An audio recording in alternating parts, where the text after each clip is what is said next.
ನಿವೃತ್ತ ಎಸ್ಕಾಂ ಅಧಿಕಾರಿಗಳೇ, ನಿಮಗೆ ಯಾಕಿಷ್ಟು ಹಣದ ಆಸೆ? ನಿವೃತ್ತಿಯಾದ ಮೇಲೆ ನೆಮ್ಮದಿಯ ಜೀವನ ಮಾಡಿ. ಯಾಕೆ? ನಿಮಗೆ ಪಿಂಚಣಿ ಸಾಕಾಗ್ತಾ ಇಲ್ವಾ? ಬಡ ಗುತ್ತಿಗೆದಾರನಿಗೂ ಹೊಟ್ಟೆ ಇದೆ, ಅವನಿಗೆ ಸರ್ಕಾರ ಪಿಂಚಣಿ ಕೊಡೋದಿಲ್ಲ ಸ್ವಾಮಿ. ಹಣದ ಆಸೆಗೆ ಕೊನೆಯಲ್ಲಿ ಮೊದಲಲ್ಲಿ. ಆಸೆ ಕಮ್ಮಿ ಮಾಡ್ಕೊಳ್ಳಿ ನಿವೃತ್ತ ಎಸ್ಕಾಂ ಅಧಿಕಾರಿಗಳೇ. ಆಸೆ ಬುರುಕ ನಿವೃತ್ತ ಅಧಿಕಾರಿಗಳ ಮೇಲೆ ಅಸಮಾಧಾನವನ್ನ ವ್ಯಕ್ತಪಡಿಸಿದ ಜಿಗಣಿ ವಿದ್ಯುತ್ ಗುತ್ತಿಗೆದಾರರು ಸುಮಾರು 30ರಿಂದ 40 ವರ್ಷ ಸರ್ಕಾರಿ ಇಲಾಖೆಗಳಲ್ಲಿ ಸೇವೆಯನ್ನ ಸಲ್ಲಿಸಿ ನಿವೃತ್ತಿಯ ನಂತರ ಸರ್ಕಾರ ಕೊಡುವ ನೆಮ್ಮದಿಯ ಪಿಂಚಣಿಯನ್ನ ಪಡೆದು ಮನೆ ಮಠ ಕುಟುಂಬದ ಜೊತೆ ಜಾಲಿಯ ಜೀವನವನ್ನ ಮಾಡೋದು ಬಿಟ್ಟು ಮೈಯಲ್ಲಿ ಶಕ್ತಿ ಇದೆ ಅಂತ ಇಲಾಖೆಯಿಂದ ನಿವೃತ್ತಿ ಹೊಂದಿದ ನಂತರವೂ ಕೂಡ ಬೇರೆಯವರ ಹೆಸರಿನ ಮೇಲೆ ವಿದ್ಯುತ್ ಪರವಾನಗಿಯನ್ನ ಮಾಡಿಕೊಂಡು ಹಲವು ಎಸ್ಕಾಂ ಅಧಿಕಾರಿಗಳು ಕೆಲಸ ಮಾಡಿದಂತಹ ಶಾಖಾ ವ್ಯಾಪ್ತಿಗಳಿಗೆ ಹೋಗಿ ಮನೆ ಕಟ್ಟುತ್ತಿರುವ ಜನರ ಹತ್ತಿರ ನಿಮ್ಮ ಏರಿಯಾದಲ್ಲಿ ಕಾರ್ಯನಿರ್ವಹಿಸ್ತಿದ್ದೀನಿ, ನಿಮ್ಮ ಕೆಲಸಗಳನ್ನು ನನಗೆ ಕೊಡಿ, ಆದಷ್ಟು ಬೇಗ ಮಾಡಿಕೊಡ್ತೀನಿ ಅಂತ ಸಾರ್ವಜನಿಕರನ್ನು ನಂಬಿಸಿ ಸರ್ಕಾರಿ ಸಂಬಳ, ನಿವೃತ್ತಿ ವೇತನ ಯಾವುದನ್ನೂ ಪಡೆಯದೆ ಕೆಲಸ ಮಾಡುತ್ತಿರುವ ಗುತ್ತಿಗೆದಾರನ ಹೊಟ್ಟೆ ಮೇಲೆ ಹೊಡೆಯುತ್ತಿರುವ ಹಲವು ಅಧಿಕಾರಿಗಳ ವಿರುದ್ಧ ಜಿಗಣಿ ಉಪವಿಭಾಗದ ಎದುರು ಸಾಕಷ್ಟು ಗುತ್ತಿಗೆದಾರರು ಆಕ್ರೋಶವನ್ನ ವ್ಯಕ್ತಪಡಿಸಿದ್ದಾರೆ.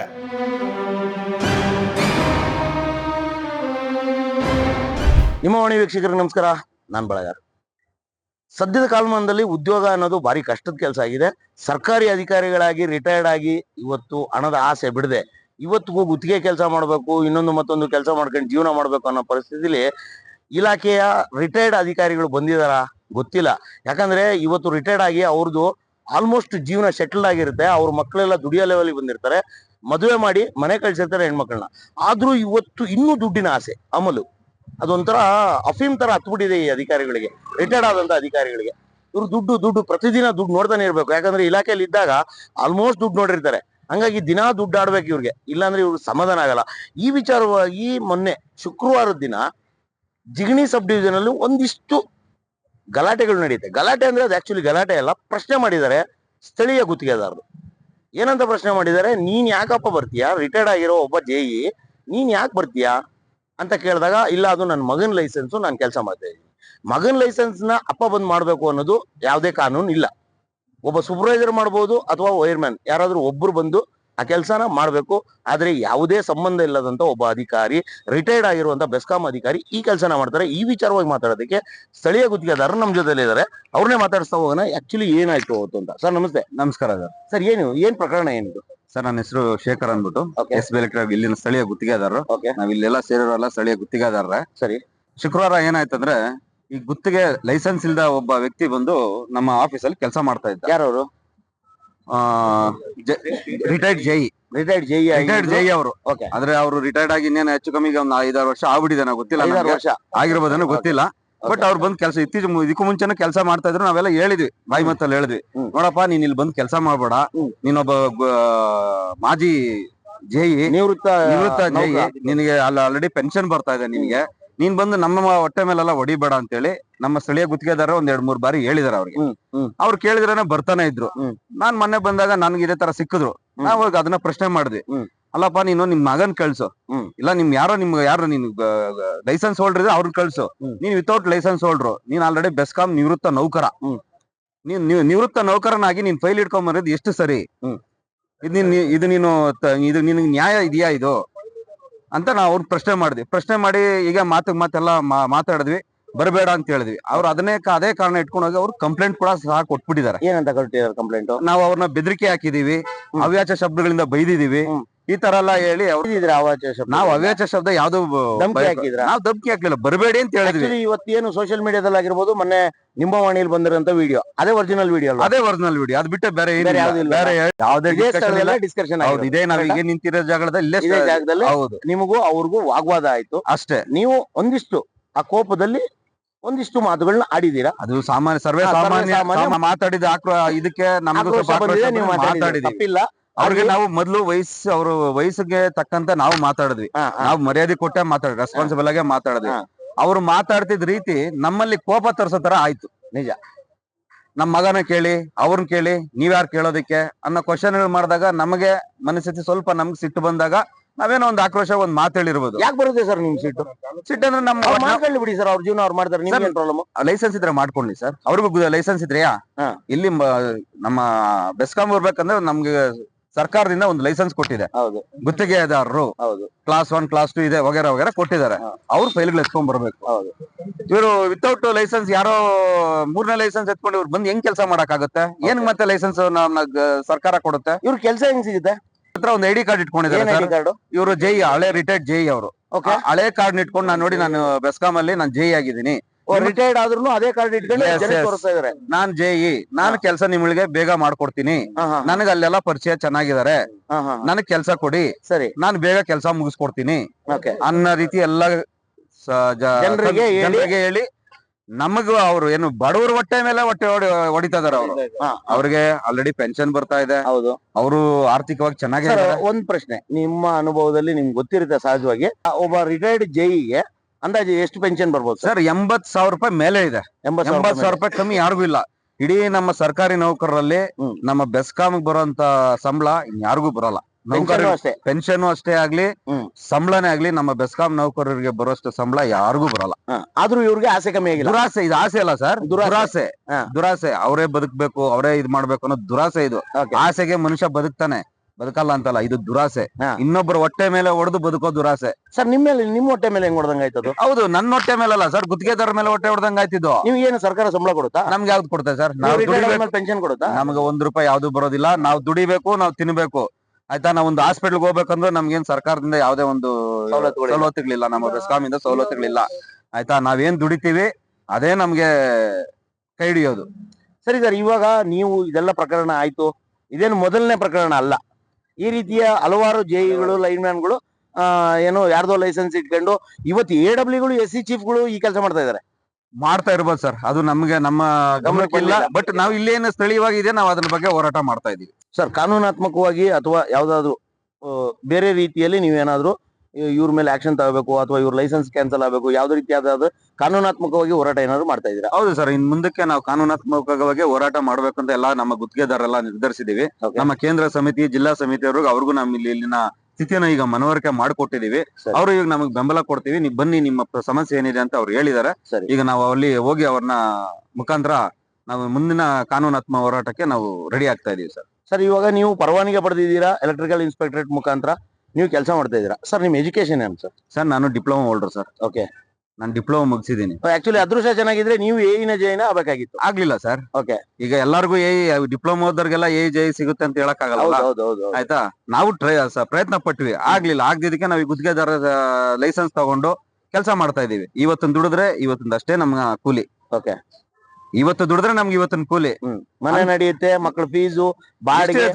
ಈಗಿನ ಜನರೇಷನ್ ಅಲ್ಲಿ ಒಂದು ಸ್ಕೂಲ್ ಫೀಸ್ ಕಟ್ಟೋದಕ್ಕಾಗ್ಲಿ ಎಷ್ಟು ಸಮಸ್ಯೆ ಇದೆ, ಆಯ್ತಾ. ಆ ಒಂದು ಉದ್ದೇಶದಲ್ಲಿ ನಾವೇನೋ ಇದು ಗುತ್ತಿಗೆದಾರ ತಗೊಂಡು ಮಾಡ್ತಾ ಇದೀವಿ. ನೀವು ಒಂದು ದಿನಗೂಲಿ ನೌಕರರು ಇದ್ದಂಗೆ 100%.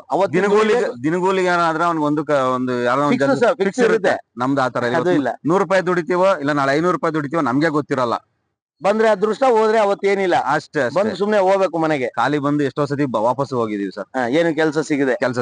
ಯಾಕೆ ಕಾರಣ ಏನು? ಕೆಲಸ ಸಿಗದೆ ಎಲ್ಲ ಇಂತ ರಿಟೈರ್ಡ್ ಅವರು ಮತ್ತೆ ಲೈನ್ ಮ್ಯಾನ್ಗಳು, ಮೀಟರ್ ರೀಡರ್ಗಳೇ ಕೆಲಸ ಇಟ್ಕೊಂಡಾಗ ನಮ್ಮತ್ತ ಗುತ್ತಿಗೆದಾರ ಎಲ್ಲಿಂದ ಬರುತ್ತೆ ಕೆಲಸ? ಎಲ್ಲ ಅವ್ರವ್ರ ಡಿಪಾರ್ಟ್ಮೆಂಟ್ ಅಲ್ಲೇ ಪ್ರಭಾವ ಬೆಳೆಸಿ ಅವ್ರ ಕೆಲಸ ತಗೊಂಡ್ರೆ ನಮ್ಮತ್ತ ಗುತ್ತಿಗೆದಾರ ಯಾರು ಕೊಡ್ತಾರೆ ಕೆಲಸ? ಸರ್, ಇವಾಗ ನೀವ್ ಹೇಳಿದ್ರಿ ನಾನ್ ಜೈ ಅಂತ ಹೋಗ್ಬಿಟ್ಟು ಕನ್ಸ್ಯೂಮರ್ ಹತ್ರ ಮಾತಾಡಿ ಕೆಲಸ ತಗೊಂತಾರೆ ಅಂತ. ಹೌದು. ಯಾಕೆ ನೀವು ಹಂಗೆ ಹೋಗಿ ಮಾತಾಡಿ ಮಾಡ್ಬೋದಲ್ಲ? ನಮ್ಗೆ ಜೈ ಅನ್ನೋದಕ್ಕೆ ಏನ್ ಕೊಡ್ತಾರೆ ಸರ್? ಡಿಪಾರ್ಟ್ಮೆಂಟ್ ಇಂದ ನಾವು ಜೈ ಅಂತ ಹೇಳ್ಕೊಳಕ್ ಅದು ಕಾನೂನು ವಿರುದ್ಧ ಅಲ್ವಾ? ಕಾನೂನು ವಿರುದ್ಧ ಅಲ್ಲ. ನಾವ್ ಹೇಳಕ್ಕಾದ ನನ್ ಸರ್ಕಾರಿ ನೌಕರ ಅಂತ ಹೇಳಕ್ಕಾಗತ್ತಾ? ಹೇಳ್ಬೋದು, ನಾನು ಗೌರ್ಮೆಂಟ್ ಇಂದ ಲೈಸೆನ್ಸ್ ಪಡೆದ್ರೆ ಗುತ್ತಿಗೆದಾರ ಅಂತ ಮಾತ್ರ ಹೇಳ್ಬೋದು ಸರ್. ಇವಾಗ ಇವ್ರಿಗೂ ರೈಟ್ಸ್ ಇಲ್ವಲ್ಲ ಇದನ್ನ ತೋರ್ಸೋದಕ್ಕೆ? ಅವ್ರು ಆಲ್ರೆಡಿ ಅದ್ರಲ್ಲಿ ನಿವೃತ್ತಿ ಹೊಂದ್ಬಿಟ್ಟಿದ್ರಲ್ಲ, ಕಾರ್ಡ್ ಇರುತ್ತಲ್ಲ ಅವ್ರ ಹತ್ರ. ಅಲ್ವಾ? ಕಾರ್ಡ್ ಇರುತ್ತೆ, ವಾಪಸ್ ಸರೆಂಡರ್ ಮಾಡ್ಬೇಕಲ್ಲ ಅದನ್ನ ನಮ್ಮ ಅಧಿಕಾರಿಗಳು ಬೆಸ್ಕಾಂ ಈಗ ಏನು ಇದರಲ್ಲ ಅಧಿಕಾರಿಗಳು ಅದನ್ನ ನೋಡಿ ತಗೊಬೇಕು. ಅದನ್ನ ಅವ್ರಿಗೆ ಸಪೋರ್ಟ್ ಮಾಡ್ಕೊಂಡಿದ್ದಾರೆ ಅಷ್ಟೇ. ಅಂದ್ರೆ ಇವ್ರು ನಮ್ಮ ಮಾಜಿ ಅಧಿಕಾರಿ ಅಥವಾ ನಾವು ನಿವೃತ್ತ ಅಧಿಕಾರಿ ಅಂತ ಅವ್ರನ್ನ ಕೂರಿಸಿ ಸನ್ಮಾನ ಮಾಡಿ ಸತ್ಕಾರ ಮಾಡಿ ಮಾಡ್ಕೊಡ್ತಾರೆ. ಈಗ ನಮ್ಮ ಫೈಲ್ಗಳು ಹೋಗೋದಕ್ಕಿಂತ ಮುಂಚೆ ನಮ್ಮ ಫೈಲ್ ಮುಂದೆ ಇದ್ರೂ ಅವ್ರು ಹೋಗಿದ ತಕ್ಷಣ ಅವ್ರು ಕೆಲಸ ಮಾಡ್ಕೊಂಡು ಈಚೆ ಬರ್ತಾರೆ. ನಾವು ನಿಂತೇ ಇರ್ಬೇಕಲ್ಲಿ, ನಾವ್ ನಿಂತಿರ್ಬೇಕು. ಅವ್ರು ಹೋಗಿದ ತಕ್ಷಣ ಅವ್ರ ಕೆಲಸ ಆಗುತ್ತೆ. ಅವ್ರು ಸರ್ ಬನ್ನಿ ಸರ್ ಅಂತ ಕರೆದು ಅವ್ರು ಕೆಲಸ ಕೊಡ್ತಾರೆ, ಕೆಲಸ ಮಾಡ್ಕೊಡ್ತಾರೆ. ನಾವಾದ್ರೆ ನಮ್ಗೆ ಅಷ್ಟಕ್ಕೆ ನಾವು ಮಾಡಲ್ಲ ಅಂತೆಲ್ಲ, ಫಸ್ಟ್ ಪ್ರಿಫರೆನ್ಸ್ ಅವ್ರಿಗಿದೆ. ಜಿಗಣಿ ಉಪಸಮಿತಿಯ ಮಾಜಿ ನಿರ್ದೇಶಕರಾದ ಚಂದ್ರು ಸರ್ ನಮ್ಮ ಜೊತೆಲಿದ್ದಾರೆ. ಅವ್ರ ಜೊತೆಲೂ ಮಾತಾಡ್ತಾ ಹೋಗೋಣ. ಯಾಕಂದ್ರೆ ಅವರೊಂದು ವಿದ್ಯುತ್ ಗುತ್ತಿಗೆದಾರರ ಸಂಘದಲ್ಲಿ ಒಂದು ಕಾರ್ಯನಿರ್ವಹಿಸಿದಂತ ವ್ಯಕ್ತಿಗಳು. ಅವ್ರು ಇಂತಹ ಹಲವಾರು ಪ್ರಕರಣಗಳನ್ನ ನೋಡಿರ್ತಾರೆ, ಅದನ್ನ ಎದುರಿಸಿರ್ತಾರೆ, ಅವ್ರ ಜೊತೆಲೂ ಮಾತಾಡಿ ಹೇಳಿರ್ತಾರೆ ಇದು ತಪ್ಪು ಅಂತ. ಆ ರೀತಿ ವಿಚಾರದಲ್ಲಿ ಅವ್ರ ಜೊತೆಲೂ ಮಾತಾಡ್ತಾ ಹೋಗೋಣ. ಸರ್ ನಮಸ್ತೆ. ಸರ್ ನಮಸ್ತೆ. ಸರ್, ಈ ಮೊನ್ನೆ ನಡೆದಂತ ಈ ಪ್ರಕರಣಕ್ಕೆ ತಾವೇನು ಅಂತ ಹೇಳ್ತೀರಿ? ಸರ್, ಪ್ರಕರಣ ಇದು ಗಂಭೀರವಾಗಿ ತಗೊಳ್ಬೇಕಾಗ್ತದೆ. ನಮ್ಮ ಗುತ್ತಿಗೆದಾರರು ಈ ಭಾಗದಲ್ಲಿ ತುಂಬಾ ಬಡತನದಿಂದ ಬಂದು ಇಲ್ಲಿ ಏನೋ ಹೊಟ್ಟೆಪಾಡಿಗೋಸ್ಕರ ಜೀವನ ನಡೆಸ್ತಾ ಇರ್ತಾರೆ. ಅಂಥದ್ರಲ್ಲಿ ಇವರು ನಿವೃತ್ತಿ ಹೊಂದಿದ ಬಳಿಕವೂ ಸಹ ಬಂದು ನಾನು JE ಅನ್ಕೊಂಡು ಜನಸಾಮಾನ್ಯರಲ್ಲಿ ಅದೊಂದು ಒಬ್ಬ ಅಧಿಕಾರಿಯನ್ನ ಒಂದು ಗುರುತಿಸ್ಕೊಂಡು ಇರೋ ಕೆಲಸಗಳನ್ನೆಲ್ಲ ಇವರು ಕಸಿದ್ಕೊಂಡು ಕೆಲಸ ಮಾಡ್ತಾ ಇದ್ರೆ ನಮ್ಮ ಗುತ್ತಿಗೆದಾರರಿಗೆ ತುಂಬಾನೇ ಇದರಿಂದ ಅನಾನುಕೂಲಗಳಾಗ್ತಾ ಇದೆ, ತೊಂದರೆ ಆಗ್ತಾ ಇದೆ. ಮತ್ತೆ ನಮಗೆ ಬಂದಿದ್ದ ಕೆಲಸಗಳಿಂದ ಇವ್ರನ್ನ ಕಸ್ಕೊಂಡು ಕೆಲಸ ಮಾಡೋದ್ರಿಂದ ನಮಗೆ ಕೆಲಸಗಳಿಲ್ದಂಗೆ ಆಗಿದೆ. ಒಟ್ಟಲ್ಲಿ ಒಬ್ಬ ಸಾಮಾನ್ಯ ಗುತ್ತಿಗೆದಾರನಿಗೆ ಜೀವನ ನಡೆಸೋದೇ ಕಷ್ಟ. ತುಂಬಾ ಕಷ್ಟ ಆಗ್ತಾ ಇದೆ. ಇನ್ನು ಈ ತರ ಇದ್ರೆ ಎಲ್ಲಾಗ್ತದೆ. ಈಗ ಜನಸಾಮಾನ್ಯರು ಏನು ಸಾಮಾನ್ಯವಾಗಿ ಯೋಚನೆ ಮಾಡ್ತಾರೆ, ಅವ್ರ ಅಧಿಕಾರಿರಪ್ಪ, ಅವ್ರ ಕೆಲಸ ಕೊಟ್ಟರೆ ಟಕ್ಕಂತ ಕೆಲಸ ಮಾಡ್ಕೊಡ್ತಾರೆ, ಇವ್ರು ಯಾರೋ ಇವ್ರ ಐಡಿ ಇಲ್ಲ, ಏನಿಲ್ಲ, ಯಾರು ಅಂತ ಗೊತ್ತಿಲ್ಲ, ಇವ್ರು ಕೊಟ್ರೆ ಎಲ್ಲಿ ಕೆಲಸ ಮಾಡ್ತಾರೆ ಅನ್ನೋ ಒಂದು ನಿಟ್ಟಿನಲ್ಲಿ ಅವ್ರು ಹೇಳಿದ ತಕ್ಷಣ ಅವ್ರು ಹೇಳಿದ ಬೆಲೆಗೆ ಅವರು ಕೆಲಸವನ್ನು ಒಪ್ಪಿಸ್ತಾರೆ. ಅದೇ ನಾವು ಹೇಳಿದ್ರೆ ನಮಗೆ ಕೆಲಸಗಳು ಬರ್ತಾ ಇಲ್ಲ ಇಂಥವ್ರು ಇರೋದ್ರಿಂದ. ಅದರಿಂದ ದಯವಿಟ್ಟು ಇಂಥ ಕೆಲಸಗಳನ್ನ ಅವರೇ ಮಾನವೀಯತೆ ದೃಷ್ಟಿಯಿಂದ ತಿಳ್ಕೊಂಡು ಪೆನ್ಷನ್ ತಗೊಂಡು ಆರಾಮಾಗಿ ಮನೇಲಿ ಇರಬೇಕು. ಇಲ್ಲ ಅವ್ರ ಮಗನಿಗೆ ಮಾಡ್ಕೊಟ್ಟಿದ್ರೆ ಸಂತೋಷ, ಅವ್ರು ಯಾರನ್ನ ಹುಡುಗನ ಕರ್ಕೊಂಡು ಬಂದು ಕೆಲಸ ಮಾಡ್ಲಿ, ಸಂತೋಷ. ಇಲ್ಲ ಅಂದ್ರೆ ಅವರೇ ಬಂದು ಕೆಲಸ ಮಾಡಿದ್ರೆ ನಮ್ಗೇನು ಅಭ್ಯಂತರ ಇಲ್ಲ. ಈ ರೀತಿ ನೌಕರರ ಒಂದು ID ಕಾರ್ಡ್ನ ತೋರಿಸ್ಕೊಂಡು ಕೆಲಸಗಳನ್ನ ಕಸ್ಕೊಂಡು ಕೆಲಸ ಮಾಡೋದು ನನ್ನ ಪ್ರಕಾರ ತುಂಬಾ ತಪ್ಪು ಸರ್. ಇದು ಜಿಲ್ಲಾ ಸಮಿತಿಯಿಂದನೂ ಸಹ ಒಂದಿಷ್ಟು ಪದಾಧಿಕಾರಿಗಳು ಬಂದಿದ್ದಾರೆ. ಅಂದ್ರೆ ಇದು ಯಾವ ಮಟ್ಟಕ್ಕೆ ಗಂಭೀರತೆ ಪಡೆದಿದೆ ಅಂದ್ರೆ ಈ ಪ್ರಕರಣ, ಈ ರೀತಿ ಹಲವಾರು ಪ್ರಕರಣಗಳು ದಿನೇ ದಿನೇ ಕೇಳಿ ಏನು ಈ ಒಂದು ಸಂಘದ ಸದಸ್ಯರಿಗೂ ಸಹ ಇರುಸು ಮುರುಸಾಗಿದೆ. ಯಾಕಂದ್ರೆ ಪ್ರತಿದಿನ ಒಂದಿಲ್ಲ ಒಂದು ರೀತಿಯಲ್ಲಿ ಈ ರೀತಿಯ ಕಂಪ್ಲೇಂಟ್ಗಳು ಬರ್ತಾನೆ ಇರುತ್ತೆ. ಮೊನ್ನೆ ನೀವು ನೋಡಿರ್ಬೋದು, ಕಳೆದ 2 ತಿಂಗಳ ಕೆಳಗಡೆ ಕೋರಮಂಗಲದಲ್ಲಿ ಒಂದು ವಿಚಾರ ಆಯ್ತು, S17 ಒಂದಿಷ್ಟು ವಿಚಾರಗಳಾಯ್ತು. ಈ ರೀತಿಯ ವಿಚಾರಗಳಲ್ಲಿ ಹಲವಾರು ಜನ ಏನು ನಿವೃತ್ತ ನೌಕರರು ಬಂದು ಈ ರೀತಿ ಕೆಲಸ ಮಾಡ್ತಿರೋದು. ಈ ಕಂಪ್ಲೇಂಟು ಡೈರೆಕ್ಟ್ ಆಗಿ ಏನು ಜಿಲ್ಲಾ ಸಮಿತಿ ಆಗಿರ್ಬೋದು ಮತ್ತೆ ಸ್ಟೇಟ್ ಲೆವೆಲ್ ಕಮಿಟಿಗೆಲ್ಲ ಹೋಗಿ ಚರ್ಚೆಯಾಗಿ ಅಲ್ಲಿಂದನೂ ಸಹ ಒಂದಿಷ್ಟು ಪದಾಧಿಕಾರಿಗಳು ಬಂದಿದ್ದಾರೆ. ಆ ರೀತಿಯ ಪದಾಧಿಕಾರಿ ನಮ್ಮ ಜೊತೆಲಿ ಇದ್ದಾರೆ. ಸರ್ ನಮಸ್ತೆ, ನಿಮ್ಮ ಹೆಸರು ಸರ್? ನಮಸ್ತೆ, ನನ್ನ ಹೆಸರು KC ನಾಗರಾಜ್ ಅಂತ, KCN ಎಲೆಕ್ಟ್ರಿಕಲ್. ನಾನು ಬೆಂಗಳೂರು ನಗರ ಜಿಲ್ಲಾ ಕಾರ್ಯಕಾರಿ ಸಮಿತಿ ಸದಸ್ಯನಾಗಿದ್ದೀನಿ. ವಿದ್ಯುತ್ ಗುತ್ತಿಗೆದಾರಾಗಿ ಕೆಲಸ ಮಾಡ್ತಾ ಇದ್ದೀನಿ. ಇಲ್ಲಿ ಏನ್ ಸಮಸ್ಯೆ ಅಂದ್ರೆ, ಈ ರಿಟೈರ್ಡ್ JE ನಾಗರಾಜ್ ಅನ್ನೋರು ಬಂದು ವಿದ್ಯುತ್ ಗುತ್ತಿಗೆದಾರ ಕೆಲಸ ಮಾಡ್ತಾ ಇದಾರೆ ಅಂತ ಇಲ್ಲೊಂದು ದೂರು. ಅದ್ರ ಬಗ್ಗೆ ನಾನೇನ್ ಹೇಳಕ್ ಇಷ್ಟಪಡ್ತೀನಿ ಅಂದ್ರೆ, ವಿದ್ಯುತ್ ಗುತ್ತಿಗೆದಾರದು ಕೆಲಸ ತುಂಬಾ ಕಷ್ಟ ಇದೆ. ಇವತ್ತು ಫೀಲ್ಡ್ ಅಲ್ಲಿ ಹೋಗಿ ಕೆಲಸ ಹಿಡಿಬೇಕಂದ್ರೆ ಕಾಂಪಿಟೇಷನ್ ಇದೆ. ಅದರಲ್ಲಿ ಎಲ್ಲ ಕೊಟೇಶನ್ ಕೇಳ್ತಾರೆ. ಎಲ್ಲಾ ವಿದ್ಯುತ್ ಗುತ್ತಿಗೆದಾರರು ಲೈಸೆನ್ಸ್ ಮಾಡಿದವ್ರಿಗೆಲ್ಲ ಕೆಲಸ ಸಿಗ್ತಾ ಇಲ್ಲ. ಅದೊಂದು ಸಮಸ್ಯೆ ಆಗಿದೆ. ಅದರಲ್ಲಿ ನಾವೆಲ್ಲ ವಿದ್ಯುತ್ ಗುತ್ತಿಗೆದಾರರು ಸಂಘ ಮಾಡಿ ನಾವೆಲ್ಲ ಒಂದು ಹೊಂದಾಣಿಕೆಯಿಂದ ಎಲ್ಲರಿಗೂ ಕೆಲಸ ಸಿಗ್ಲಿ ಅಂತೇಳಿ ಅಂಡರ್ಸ್ಟ್ಯಾಂಡಿಂಗ್ ಅಲ್ಲಿ ಮಾಡ್ಕೊಂಡು ಹೋಗ್ತಾ ಇದೀವಿ. ಇಂಥ ಸಂದರ್ಭದಲ್ಲಿ ಈ ಬೆಸ್ಕಾಂ ಇಲಾಖೆನಲ್ಲಿ ಕೆಲಸ ಮಾಡಿ, ಬೆಸ್ಕಾಂ ಇಲಾಖೆನಲ್ಲಿ ಸಂಬಳ ತಗೊಂಡು ರಿಟೈರ್ಡ್ ಆಗಿ 60 ವರ್ಷ ಕಂಪ್ಲೀಟ್ ಕೆಲಸ ಮಾಡಿ ರಿಟೈರ್ಡ್ ಆದ್ಮೇಲೆ ಲೈಸೆನ್ಸ್ ಇಲ್ದಿರೋನು ಕೆಲವರು ಕೆಲಸ ಮಾಡ್ತಾ ಇದಾರೆ. ಇದರಿಂದ ವಿದ್ಯುತ್ ಗುತ್ತಿಗೆದಾರರಿಗೆ ನಷ್ಟ ಆಗ್ತಾ ಇದೆ. ವಿದ್ಯುತ್ ಗುತ್ತಿಗೆದಾರರ ಅನ್ನ ಕಿತ್ಕೊಂಡಂಗ್ ಆಗುತ್ತೆ. ಇದನ್ನ ಮೇಲಿನ ಅಧಿಕಾರಿಗಳಾದಂತ ಬೆಸ್ಕಾಂ ಮೇಲಿನ ಅಧಿಕಾರಿಗಳು ಇದನ್ನ ಗಮನಕ್ಕೆ ತಗೊಂಡು ಇದ್ರ ಬಗ್ಗೆ ಸಂಪೂರ್ಣವಾಗಿ ಒಂದು ಜವಾಬ್ದಾರಿ ತಗೊಂಡು ಇದನ್ನ ರದ್ದು ಮಾಡ್ಬೇಕು. ಅವ್ರು ಬರದೇ ಇದ್ದಂಗೆ ಒಂದು ಕ್ರಮ ತಗೊಬೇಕು. ಇಲ್ಲ ಅಂದ್ರೆ MD ಗಮನಕ್ಕೆ ನಾವು ತಗೊಂಡೋಗಿ ಕೊಡ್ತೀವಿ. ಬೆಸ್ಕಾಂ MD ಗಮನಕ್ಕೆ ಈ ವಿಷಯ ಮುಟ್ಟಿಸ್ತೀವಿ. ವಿದ್ಯುತ್ ಗುತ್ತಿಗೆದಾರರಿಗೆ ತೊಂದರೆ ಆಗ್ತಾ ಇದೆ. ಈಗ ಏನಾಗ್ತಾ ಇದೆ, ನಮ್ಮ ಮೇಲ್ನೋಟಕ್ಕೆ ನಾನು ಹೇಳ್ತೀನಿ. ಈಗ ಬೆಸ್ಕಾಂ ಇಲಾಖೆನಲ್ಲಿ ಒಂದು 60 ವರ್ಷ ಕೆಲಸ ಮಾಡಿ ಅದರಲ್ಲಿ ಸಂಪೂರ್ಣ ಇಲಾಖೆನಲ್ಲಿರೋ ಅಧಿಕಾರಿಗಳು ಕೆಲಸ ಮಾಡೋ AE JE AEE SE ಎಲ್ಲರೂ ಅವ್ರಿಗೆ ಗೊತ್ತಿರ್ತದೆ. ಈಗ ಗ್ರಾಹಕರಿಗೇನೋ ಕೆಲಸ ಬೇಗ ಆಗ್ಬೇಕು. ಈಗ ನಾನೊಬ್ಬ ಇಲಾಖೆನಲ್ಲಿ ಕೆಲಸ ಮಾಡ್ತಾ ಇದ್ದೀನಿ ಅಂದ್ರೆ ಗ್ರಾಹಕರಿಗೆ ಇಲಾಖೆನಲ್ಲಿ ಕೆಲಸ ಮಾಡ್ತಾ ಇದಾರೆ ಅಂತ ಹೇಳಿ ಕೊಟ್ಬಿಡ್ತಾರೆ. ಈಗ ಎಂಪ್ಲಾಯ್ ಆಗಿರೋದ್ರಿಂದ ಇಲ್ಲ ಅವ್ರ ಪ್ರಭಾವ ಬೀರಿ ಕೆಲಸ ಮಾಡ್ಕೊಂಡು ಹೋಗ್ತಾ ಇದ್ರೆ. ಇಲ್ಲಿ ಕರ್ನಾಟಕ ರಾಜ್ಯ ಅನುಮತಿ ಪಡೆದ ವಿದ್ಯುತ್ ಗುತ್ತಿಗೆದಾರ ಅಂತ ಈ ಲೈಸೆನ್ಸ್ ಇರೋರು ಮಾತ್ರನೇ ಕೆಲಸ ಮಾಡ್ಬೇಕು. ಲೈಸೆನ್ಸ್ ಇಲ್ದೇ ಇರೋರು ಬೇರೆ ಯಾರು ಕೆಲಸ ಮಾಡಕ್ಕಾಗಲ್ಲ. ಇದಕ್ಕೆ ಸೂಪರ್ವೈಸರ್ ಲೈಸೆನ್ಸ್ ಇದೆ, ವೈರ್ಮ್ಯಾನ್ ಲೈಸೆನ್ಸ್ ಇದೆ, ಆಮೇಲೆ ಕೆಲಸ ಮಾಡಿರೋ ಅನುಭವ ಇದೆ. ಅನುಭವ ಇಲ್ದವರೆಲ್ಲ ಬಂದ್ ಮಾಡೋದಕ್ಕಾಗಲ್ಲ. ಸೇಫ್ಟಿ ಮೆಥಡ್ ಎಲ್ಲ ಜಾಸ್ತಿ ಕಲ್ತಿರ್ಬೇಕು. ಅಂತದ್ರಲ್ಲಿ ಇವ್ರು JE ಆಗಿ 60 ವರ್ಷ ಡ್ಯೂಟಿ ಮಾಡಿ ಇಲ್ಲಿ ಬಂದು ಕಾಂಟ್ರಾಕ್ಟರ್ಗೆ ಹೊಟ್ಟೆ ಮೇಲೆ ಹೊಡಿತಾ ಇದಾರೆ. ಇವ್ರ ಸಂಪಾದನೆ ಮಾಡ್ಕೊಂಡು ಇವ್ರ ಮನೆ ಬೆಳಗಿಸ್ತಾ ಇದಾರೆ. ಕಾಂಟ್ರಾಕ್ಟರ್ಗಳು ಇವತ್ತು ನಾನು ಸಂಘದಲ್ಲಿ ಯೂನಿಯನ್ ಲೀಡರ್ ಆಗಿರೋದು ನಾನು ಗಮನಿಸ್ತಾ ಇದ್ದಂಗೆ ಲೈಸೆನ್ಸ್ ಮಾಡಿರೋರ್ಗೆ ಎಲ್ಲರಿಗೂ ಕೆಲಸ ಸಿಗ್ತಾ ಇಲ್ಲ, ಎಲ್ಲರಿಗೂ ಸಂಪಾದನೆ ಆಗ್ತಾ ಇಲ್ಲ. ಎಷ್ಟೋ ಜನ ಗುತ್ತಿಗೆದಾರರಿಗೆ ಈ ಒಂದ್ ತಿಂಗಳು ಸಂಬಳ ಅಂದ್ರೆ ಒಂದು 20 ರಿಂದ 30 ಸಾವಿರ ಸಂಬಳ ಸಿಕ್ಬಿಟ್ರೆ ಸಾಕು. ಇವತ್ತಿನ ಬಾಡಿಗೆ ಕಟ್ಟಕ್ಕಾಗಲ್ಲ, ಇವತ್ತೊಂದು ಕರೆಂಟ್ ಬಿಲ್ ಕಟ್ಟಕ್ ಆಗ್ತಾ ಇಲ್ಲ, ಇವತ್ತೊಂದು ಜೀವನ ನಡ್ಸಕ್ ಆಗ್ತಾ ಇಲ್ಲ. ಅಂತ ಸಂದರ್ಭದಲ್ಲಿ ಇಂಥ JEಗಳು ಇಲಾಖೆನಲ್ಲಿ ಕೆಲಸ ಮಾಡೋ ಅಧಿಕಾರಿಗಳೇ ಬಂದು ಕಾಂಟ್ರಾಕ್ಟರ್ ಕೆಲಸ ಮಾಡ್ತಾ ಇದ್ರೆ ವಿದ್ಯುತ್ ಗುತ್ತಿಗೆದಾರರಿಗೆ ಅನ್ಯಾಯ ಆಗ್ತಾ ಇದೆ. ಇದ್ರ ಬಗ್ಗೆ ನಿಮ್ಮ ವಾಹಿನಿ ಮುಖಾಂತರ ಆದ್ರೂ ಬೆಸ್ಕಾಂ ಮೇಲಿನ ಅಧಿಕಾರಿಗಳಿಗೆ ನೀವು ವಿಚಾರ ಮುಟ್ಟಿಸ್ಬೇಕಂತ ಈ ಸಂದರ್ಭದಲ್ಲಿ ನಾನು ಕೇಳ್ಕೊಂತೀನಿ. Thank you sir. ಇವಾಗ ನಿವೃತ್ತ ಅಧಿಕಾರಿಗಳು ಒಂದಿಷ್ಟು ಜನ ಬಂದು ಈ ರೀತಿ ಕೆಲಸ ಮಾಡ್ತಾ ಇದ್ದಾರೆ ಸರ್. ಇದರಿಂದ ನಿಮ್ಗೆ ಲಾಭನ ಅಥವಾ ಇದರಿಂದ ಇಲಾಖೆಗೆ ಅವ್ರಿಗೆ ಬಂದು ಕೆಲಸ ಮಾಡೋದ್ರಿಂದ ಇಲಾಖೆಗೆ ಏನಾದ್ರು ಲಾಭ ಆಗುತ್ತಾ? ಇಲಾಖೆಗೂ ಲಾಭ ಇದೆ ಅಂದ್ರೆ ಇವ್ರು ಬಂದಿಲ್ಲಿ ನಮ್ಮ ಹೊಟ್ಟೆಗಳ ಮೇಲೆ ಹೊಡಿತಾರೆ. ನಾವು ಏನೋ ಒಂದು ಯಾವ್ದೋ ಒಂದು ಫೈಲ್ ಬರ್ತಾನೆ ಬರ್ತೀವಿ, ಆ ಒಂದು ಫೈಲ್ನು ಇವ್ರು ಕಸ್ಕೊಂಡ್ ಹೋಗಿ ಇವ್ರು ಹೊಟ್ಟೆ ತುಂಬಿಸ್ಕೊಂತಾರೆ. ಆಲ್ರೆಡಿ ಇವ್ರಿಗೆ ಬೆಸ್ಕಾಂ ಇಂದ ಪೆನ್ಷನ್ ಕೊಡ್ತದೆ, ಮನೇಲಿ ನೆಮ್ಮದಿಯಲ್ಲಿ ಕುತ್ಕೊಂಡು ತಿನ್ಲಿ ಅಂತ ಹೇಳ್ಬಿಟ್ಟು. ಅದು ಬಿಟ್ಬಿಟ್ಟು ಇವರು ಫೀಲ್ಡ್ ಮೇಲೆ ಬಂದ್ಬಿಟ್ಟು ನಾನು ನಾನು JE ಎಲ್ಲರೂ ಚೆನ್ನಾಗಿ ಪರಿಚಯ ಇದಾರೆ, ನನಗೆ ಕೆಲಸ ಕೊಡಿ, ಒಂದ್ ದಿವಸದಲ್ಲಿ ಮಾಡ್ಕೊಡ್ತೀನಿ ಕೆಲಸ ಅಂತ ಹೇಳ್ಬಿಟ್ಟು ಕೆಲಸ ತಗೊಂತಾರೆ. ಹಂಗೆ ಬಂದಿಲ್ಲಿ ಎಲ್ಲ ಮಾಡ್ಕೊಂಡು ಹೋಗ್ತಾರೆ. ಆದ್ರೆ ನಮ್ಗೆ ಬರೋ ಒಂದ್ ಕೆಲಸನೂ ಕಿತ್ಕೊಂತ ಇದಾರೆ.